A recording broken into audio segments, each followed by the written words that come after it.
Praise the lord. దేవునికి మహిమ కలుగును గాక. ఉదయకాల సమయంలో మీ అందరికీ యేసుక్రీస్తు నామములో శుభములు తెలియజేస్తాను. అటు రీతిగా క్రైస్ట్ ఎవెంజలికల్ మినిస్ట్రీస్ ద్వారా మీ అందరికీ కూడా వందనాలు తెలియజేస్తాను.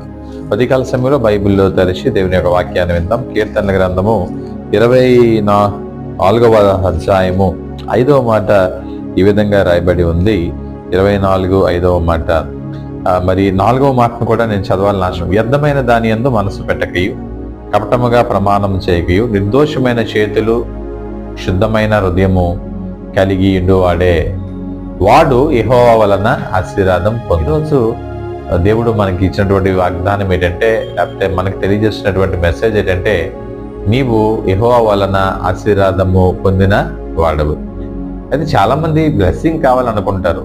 మన జీవితంలో దేవుని ఆశీర్వాదమే మేము కోరుకుంటాం. కానీ ఒక క్లాజ్ కండిషన్స్ దేవుడు ఆ యొక్క ముందు భాగంలో రాస్తున్నాడు. 2 నెగిటివ్గా ఉన్నాయి, 2 పాజిటివ్గా ఉన్నాయి. 2 నెగిటివ్గా ఉన్నవి ఏంటంటే, అంటే మనం వదిలివేయవలసి ఉన్నటువంటి విషయాలు ఏంటంటే 24వ అధ్యాయము 4, వ్యర్థమైన దాని యందు మనసు పెట్టకు. నీకు ఏంటైతే వ్యర్థం అనిపిస్తుందో, 1వ దావీదు కీర్తనలో మరి కూడా దుష్టుల ఆలోచన చెప్పునడకయు, పాపుల మార్గమును నిల్చున్నటకయు, అపహాసకుల చోటున కూర్చున్నటకయు, యెహోవా ధర్మశాస్త్రము ఆనందించు, దివారాత్రము దాన్ని ధ్యానించేవాడు ధన్యుడు అని రాయబడి ఉంది కదా. అలాగే వ్యర్థమా దాని యందు మనం మనసు పెట్టకూడదు. అంటే దేవుడు మనకి ఏ బాధ్యతలు అప్పగించాడో దాని మీద మనం కాన్సన్ట్రేట్ చేయాలి. అది సేవ, ఉద్యోగమా, చదువా, మరొకటి దేవుడు అప్పగించిన దానిదే తప్ప do not interfere in other things. Number 1. రెండవది, కపటముగా ప్రమాణము చేయకు. చాలా మంది ప్రామిసెస్ కపటంగా చేస్తూ ఉంటారు. నేను నీకు అండగా ఉన్నాను అని చెప్తూ ఉంటారు. నేను చూసుకుంటాను అన్ని విషయాలని. వాళ్ళ మనసులో కపటం ఉంటుంది, కానీ బయటికి మాత్రము బాహ్యంతరము చూస్తే అంతరంగ మధ్య కపటంగా ఉన్నారు, కానీ బాహ్యంగా చూస్తే మాత్రం వాళ్ళందరూ చూడ చాలా క్లీన్ గా ఉన్నట్టుంటారు. ఈ 2 గుంపుల్లో కానీ మనం ఈ రోజు ఉంటే, ఒకవేళ నిజంగా చెప్తున్నాను, నీవు ఆశీర్వదించబడవు అనేటువంటి విషయం బైబిల్ గ్రంథం తెలియజేస్తుంది.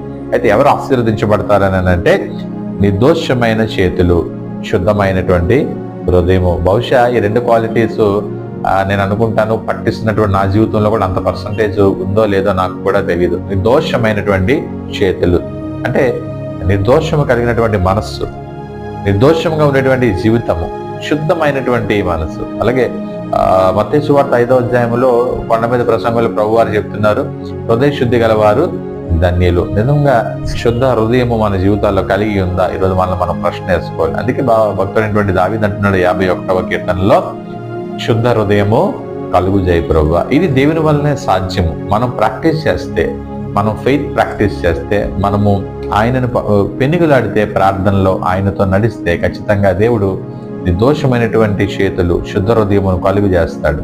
తద్వారా ఇప్పుడు ఆ యొక్క క్రింది భాగంలో చూస్తే 5వ మాట, అట్టివాడు యెహోవా వలన ఆశీర్వాదము పొందుతాడు. బైబిల్ గ్రంథంలో మరి చెప్పుకొని వెళ్ళిపోతే అనేక మంది భక్తులు ఈ 2 విషయాలు ప్రాక్టీస్ చేసి వాళ్ళ జీవితాల్లో ఆశీర్వాదాన్ని పొందారు. బెస్ట్ ఎగ్జాంపుల్ ఈజ్ దావీదు మహారాజు. తన జీవితంలో పాపపు జీవితం అంతా కూడా వదిలివేశాడు, చెడు జీవితం అంతా కూడా వదిలివేశాడు. తన జీవితంలో దేవుని పట్టుకున్నాడు. ఆ యొక్క శుద్ధమైన హృదయం కావాలని దేవుని అడిగినప్పుడు దేవుడు ఇచ్చాడు. అందుచేత బాగా ఆశీర్వదించబడ్డాడు. కాబట్టి నీవు ఈరోజు యెహోవా వలన ఆశీర్వదించబడిన రీతిగా నీవు కోరుకుంటే, మరి ఖచ్చితంగా నీవు వదిలేయాల్సినవి 2 ఉన్నాయి. ఆ 2 మాటలు మళ్ళా చదువుతున్నాను. వ్యర్థమైన దాని యందు మనసు పెట్టక. రెండవది, కపటమైన ప్రమాణము చేయక. నువ్వు చేయగలిగిందైతే చెయ్యి, లేకపోతే చెయ్యొద్దు. No politics in any corner, whether is a family, is a ministry or somewhere else. చేయవలసినవి ఏంటంటే, ప్రాక్టీస్ చేస్తూ దేవుడితో నడుస్తూ నిర్దోషమైన చేతులు, శుద్ధ హృదయాన్ని కలిగి ఉంటే ఈరోజు దేవుడు నిన్ను ఆశీర్వదించి, నీ కుటుంబాన్ని ఆశీర్వదించి దేవుని మహిమ కొరకే బలంగా వాడుకున్నాక చిన్న ప్రార్థన చేస్తాను. పరిశుద్ధుడు, మహాగణుడు, మహోన్నతుడా వందనాలు. మీ వాక్యం ద్వారా మీరు మాతో మాట్లాడారు. మేము ఆశీర్వదించబడాలంటే మా జీవితాల్లో ప్రభా కొన్ని వదిలివేసుకోవాల్సిన అవసరం ఎంతైనా ఉంది.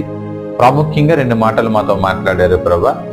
మరి కపటముగా ప్రమాణము ప్రభానైనా చేయకుండా, ప్రభానైనా మరి వ్యర్థమైన దాని యందు మనసు పెట్టకుండా ఉండకుండా మీ సహాయం తెచ్చిన అటు రీతిగా నిర్దోషమైన చేతులు కలిగి ఉండుటకు, ఇదిగో ప్రభా శుద్ధమైనటువంటి హృదయము మేము కలిగి ఉండుట కృపను అనుగ్రహించండి. అది మీ వల్లనే కలుగుతుంది, మీ కృప వల్లనే కలుగుతుంది. వాక్యం ప్రతి ఒక్కరిని మీరు దీవించి ఆశీర్వదించమని, ఈ పరిచర్ను దీవించమని, పరిచర్య సహాయ సహకారులు పాల్గొన్న ప్రతి ఒక్కరిని దీవించి ఆశీర్వదించి అంత్యకాల రాకడకు మమ్మల్ని అందరినీ సిద్ధపరిచి మీరే ఘనత కీర్తి పొందవలసిందని యేసు నామమున ప్రార్థన చేస్తున్నాం తండ్రి. ఆమేన్.